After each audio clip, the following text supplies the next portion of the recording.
A semana já começa marcada pela decisão do ministro Cássio Nunes Marques de liberar cultos e missas, né? Eu queria comentar essa decisão sob dois prismas, tá? O prisma mais da política, realmente, e o prisma do judiciário. O prisma do judiciário tem vários vídeos aqui em meu canal tratando disso. Tem um como é que é juízes com a palavra. Enfim, tem lá vários...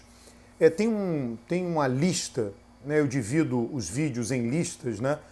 Playlists, né? E tem uma lista que é Combate à Corrupção versus Lava Jato. O título é provocativo mesmo, né? Eu digo que uma coisa é combater a corrupção, outra coisa é a Lava Jato. E ali eu abordo vários temas do judiciário. Tá? Do ponto de vista político, eu vou falar dos dois aqui. Eu quero começar do ponto de vista político, né? Do ponto de vista político, o ministro Cássio está carimbado na testa, sou Bolsonaro. Mas até quando? Ele tem limites para isso. Tem limite que tem a ver com a imagem pública dele, a credibilidade dele. Né? Alguém fez um comentário nas redes sociais dizendo o seguinte: olha, Bolsonaro tem 3 pedidos, né? No Gênio da Lâmpada, quando ele sai, você faz 3 pedidos. Cássio, vota o meu pedido aqui com relação à suspeição de Moro, aí Cássio vai lá e vota. Agora, com relação às igrejas, vai lá e vota. Só tem mais um. A situação de Cássio, né, em termos de credibilidade, até com quem ele conversa na política, no Centrão, né, Piauí, Ciro Nogueira, o senador Ciro Nogueira, ela tem limite, quer dizer, ele pode agradar Bolsonaro por um período, mas em algum momento ele vai ter que mostrar que ele é um juiz independente. Não vai ter saída. Não vai ter saída. Então, por enquanto, somente por enquanto, ele está fazendo isso. A credibilidade dele vai lá no chão. Ele vai ficar carimbado com isso, carimbado com isso, carimbado... E ele não quer isso para ele. Para ele é muito ruim que seja assim. Muito ruim. Então, ele vai haver um momento de inflexão. Na votação da suspeição de Sérgio Moro, Bolsonaro queimou um cartucho à toa. Aquela votação já se sabia que Carmen Lúcia, Bolsonaro fez a aposta que Carmen Lúcia não iria mudar de voto, que a ministra Carmen Lúcia não iria mudar de voto. Só que ela disse que tinha um voto escrito quando a votação foi interrompida. Então, Bolsonaro poderia ter feito a conta: olha, vou perder, Moro será declarado parcial e suspeito. Então, liberasse o Cássio para fazer o voto que ele quisesse fazer. Só que Bolsonaro não liberou, teve a esperança de ganhar, ele estava desesperado, viu que o Lula pode ser um adversário dificílimo, né? E aí ele fez com que Cássio tivesse aquele voto, e Cássio, o ministro Cássio, foi humilhado pelo ministro Gilmar Mendes naquele evento, que foi péssimo para o ministro Cássio. Tá? E agora tem essa questão do dízimo das igrejas. Todo o problema da pandemia, do ponto de vista das igrejas evangélicas, inclusive o ministro Cássio votou contra, porque a organização que ajuizou a ação já tentou ajuizar uma outra ação anteriormente. O ministro Cássio disse que ela não tinha autoridade para isso e agora aceitou a autoridade dela, ou seja, decisões opostas, decisões contraditórias. Então, isso para ele foi muito ruim. E aí ele vai lá e aceita monocraticamente, passando por cima de uma decisão do Supremo que deu autonomia a estados e municípios. Então por quê? Porque as igrejas estão pressionadas, queda de receita, são todas. Na igreja que tem um templo, né? Que tem lá aquelas que se chamam, né, igreja de porta de garagem. Né? Precisam que os fiéis compareçam para continuar funcionando. E a pandemia atrapalha isso, é que nem bar e restaurante, não tem jeito. Tá? E ele possibilitou isso no final de semana da Páscoa. Isso foi feito. A pressão é grande sobre o Supremo, está na mão do presidente do Supremo, o ministro Fux, de colocar em votação a decisão do ministro Cássio no plenário. E ela seria revogada por conta do momento da pandemia que estamos passando. Tá? Então isso é do ponto de vista político. Do ponto de vista... Então eu fiz esse comentário. O ministro Cássio está numa saia justa política que em breve ele vai precisar se livrar. E ao se livrar dessa saia justa, ele não mais atenderá aos pedidos de Bolsonaro. Talvez se comporte sim como o gênio da lâmpada. Tem 3 pedidos e acabou. Vamos ver.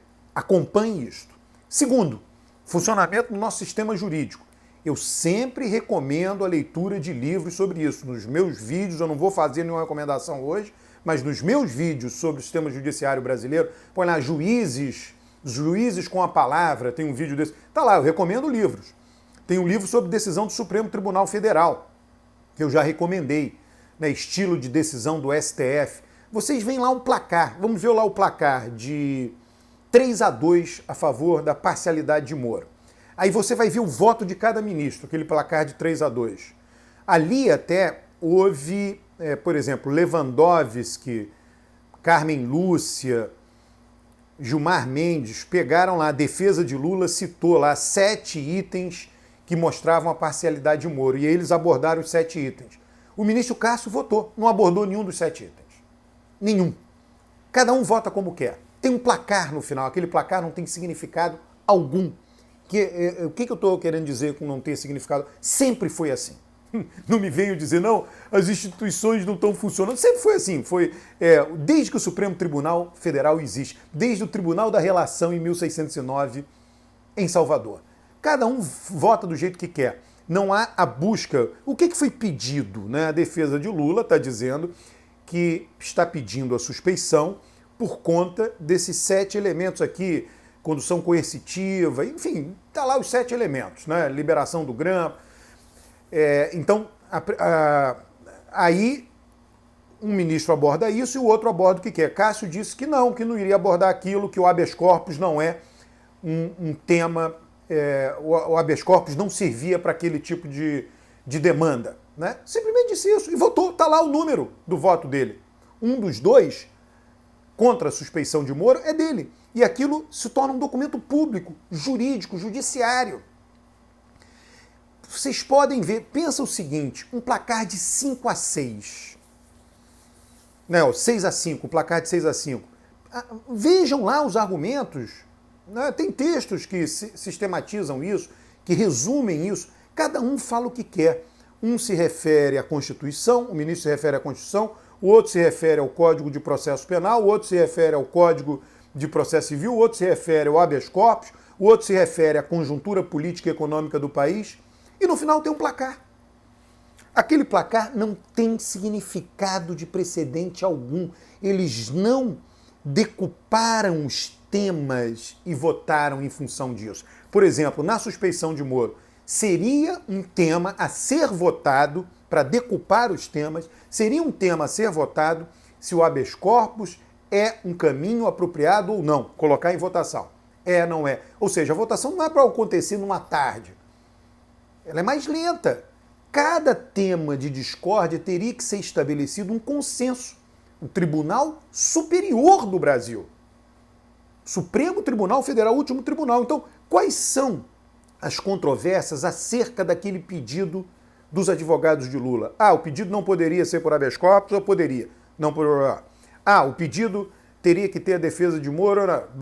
Vai decidindo, até que no final você tem uma decisão estável, que sirva de precedente. Veja, o ministro Fachin, ele sozinho, tem um artigo no Conjur, o ministro Fachin já tomou 2 decisões opostas e excludentes, do ponto de vista da lógica. Lógica formal, lógica simples, não faz o menor sentido.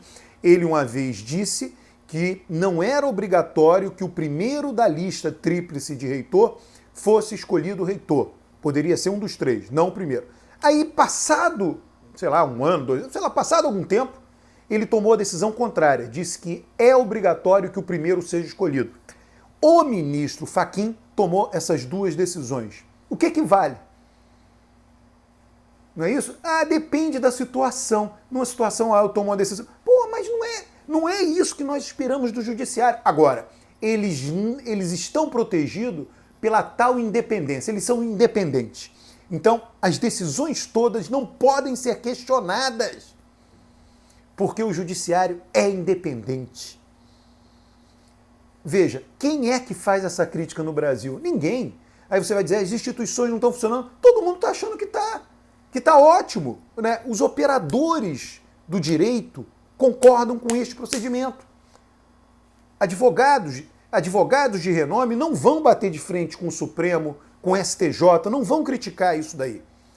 A maioria dos críticos, até são poucos, que só agem do ponto de vista midiático, não fazem lobby sobre o Congresso, sobre o Senado, sobre a Câmara para mudar isso. Inclusive, são poucos os que têm um diagnóstico preciso disso, da imensa autonomia e liberdade. Os juízes não prestam contas a ninguém no Brasil. Não há uma busca real de consenso. Por isso que nós estamos vendo toda essa discussão da insegurança jurídica. Ela sempre existiu, completa e acabada. Tem aquele ditado que diz de bunda de neném, cabeça de juiz, ninguém sabe o que vai sair. É um absurdo esse ditado. Ele retrata a realidade, mas é um absurdo. Tinha que saber, tinha que haver previsibilidade. É um ditado bem brasileiro. Não se aplica. Vocês viram lá juízes nomeados por Trump, Suprema Corte, de estados, um monte de juízes. A eleição foi fraudada, não foi? Todos os juízes tomaram a mesma decisão, não foi fraudada. Todos, em todos os estados. Juízes republicanos, democratas. Por quê? Porque o que vale é a evidência empírica. A evidência empírica mostra que não houve fraude na eleição. Todos tomaram as mesmas decisões. Se fosse no Brasil, um juiz de primeira instância dizer não houve fraude, aí ia subir para a segunda instância. Aí o desembargador, relator, ia dizer não houve fraude. Aí na votação iria ter controvérsia. Aí um desembargador ia seguir o relator e outro não. Como não foi unanimidade, sei lá, alguém ia recorrer, ia para o STJ. Dependendo da turma que caísse no STJ, ia dar um resultado. Aí, monocraticamente, um juiz no STF ia dizer que houve fraude. Aí ia para a turma dele, vai dizer que não houve fraude. Depois ia para a plenária. Não dá, entendeu? Cada um decide o que quer. Só que ninguém reclama disso. Está todo mundo adaptado a isto. Todos estão satisfeitos com este funcionamento. Então, esse é o segundo aspecto que eu queria chamar a atenção da decisão do ministro Cássio. Um grande abraço, inscreva-se no canal, é um canal de análise, é um canal que lhe ajuda a entender o seu país. Aliás, eu diria mais, entender e admirar o seu país, e aceitar o seu país, e a ter paciência com o seu país. É por isso que eu estou aqui. Um grande abraço.